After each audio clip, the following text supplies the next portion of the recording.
መኖ ዋጋ ሲጨምርባችሁ ይሄንን አይነት መኖ ነው ወይ ብሎ መጠየቅ ነው። ይሄ መኖ በውድ መግዛት ኪሳራ ነው። ስለዚህ ይሄኛው መኖ ግን ገንዘብ ጨምራችሁ በኩንታል 150 ብር 100 ብርም ጭማሪ ቢኖረው እንደነዚህ አይነት መኖዎችን ብትገዙ ብትጠቀሙ ቀጥታ በ24 ሰዓት ውስጥ ፕሮዳክቲቪቲ ላይ ልዩነት የምታዩበት ነው የሚሆነው። እርግጠኛ ሆኜ የምነግራችሁ ማለት ነው እንደነዚህ አይነት መኖዎች።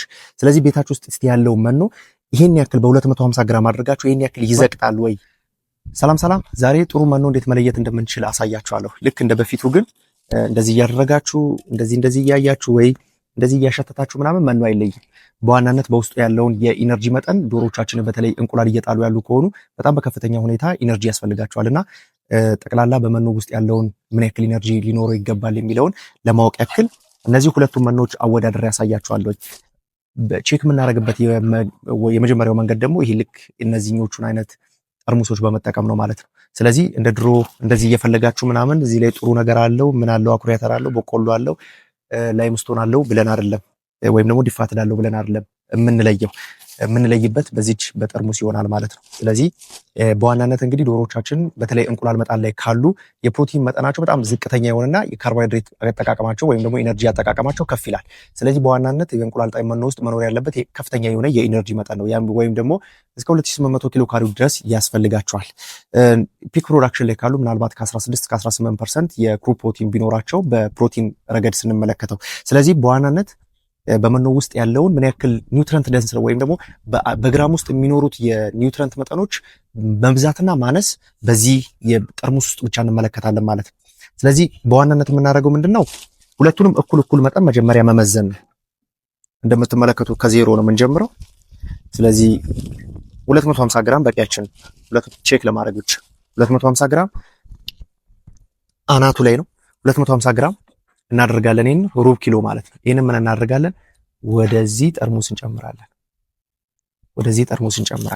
በነገራችን ላይ ፓርት 2 ብላችሁ ኮመንት ካረጋችሁልኝ ለስንት ዶሮዎች ምን ያክል መኖ መስጠት እንዳለበት እንዲሁም ደግሞ ጠቅላላ የእንቁላል ምርታችንና እየሰጠን ያለነው መኖ ተመጣጣኝ ነው ተመጣጣኝ አይደለም የሚለውን። አንዳንዶቹ ደግሞ ዝም ብሎ ይበላሉ ምንም አይነት እንቁላል ምርት አላገኘውም ወይም ደግሞ በጣም አነስተኛ የሆነ ዴንዴ ፕሮዳክሽን አላቸው እንቁላል ምርታቸው አናሳ ነው ግን መብላታቸውን አላቆሙ ጥርግ አድርገው እየበሉ ምንም አይነት እንቁላል ጭማሪ አላየውባቸውም።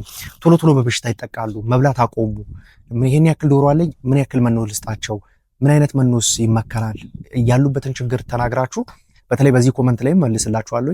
ችግራቸው ነግራችሁ ምን አይነት መኖ ወይም ደግሞ መኖ እየሰራችሁ ካላችሁ ምን አይነት ግብአቶችን ብጨምሩ ብቀንሱ ይስተካከላል ያለ ነገር የሚለውን እነግራችኋለሁ ማለት ነው። ስለዚህ ወደ ሁለተኛው ስቴፕ እንሂድ። እዚህ ጋርም ጠርሙስ አለን። የመጀመሪያው ሞልተነዋል መኖ እዚህ ጋር እንደምትመለከቱት ይሄን እንደዚህ ላቀየርላችሁ። ይሄ መኖ ማለት ይሄ ነው። ይሄኛው መኖ ደግሞ 250 ግራማችንን እንመዝናለን። እዚህ ጋር 250 ግራማችንን ትንሽ ከላው ላይ እንቀንስ። በቃ ይሄኛውን ደግሞ በዚህ ላይ እንጨምራለን። ልዩነት አለው በጣም ሂደቱን ራሱ ስትመለከቱት ልዩነት አለው።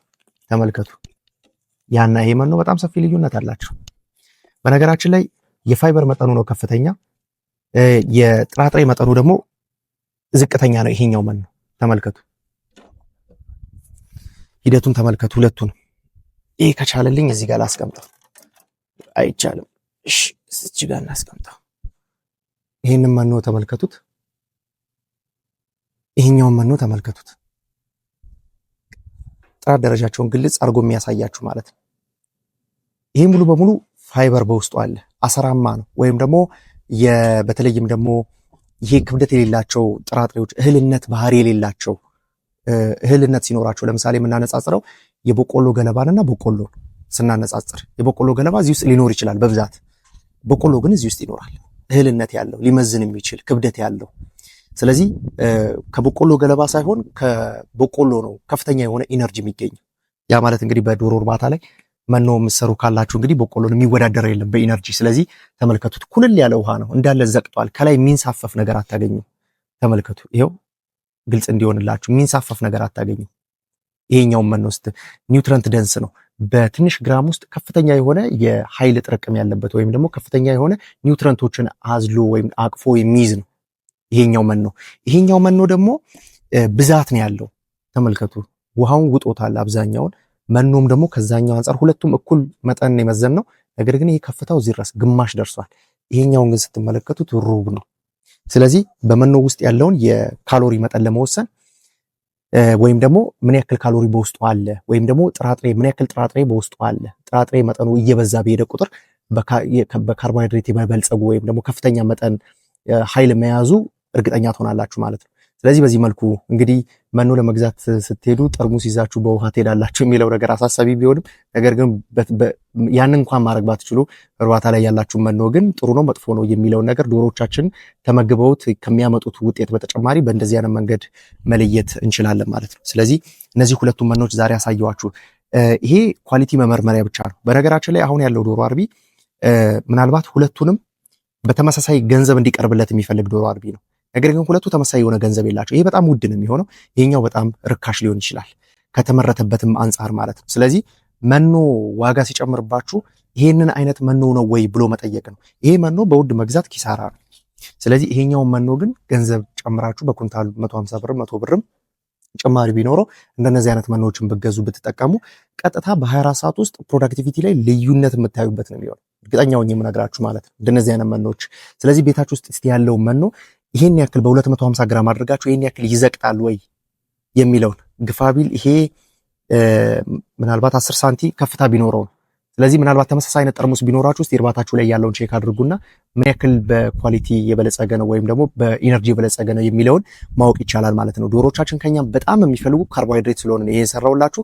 ነገር ግን ደግሞ ለምሳሌና አኩሪ አተር ዲፋትድን ብትመለከቱ ወይም ደግሞ ሶያ ሚልን ብትመለከቱ በተመሳሳይ መዝቀጥ አለበት ስለሚመዝን ማለት ነው። መዝቀጥ አለው ከተባለ ማለት ነው። ነገር ግን ዝቅተኛ ነው ከተባለ ይኸው ልክ እንደዚህ ተንሳፎ የሚንሳፈፈውም ጥቁረቱንም ተመልከቱ የሚለቅ አይነት ከለር አለው። በተመሳሳይ ደግሞ ከፍታው በጣም ጨምሯል።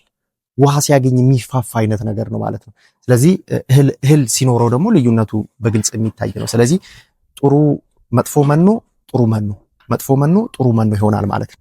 ስለዚህ ገበያ ላይ ያሉ መኖዎችን በዚህ አይነት መልኩ መለየት ይቻላል።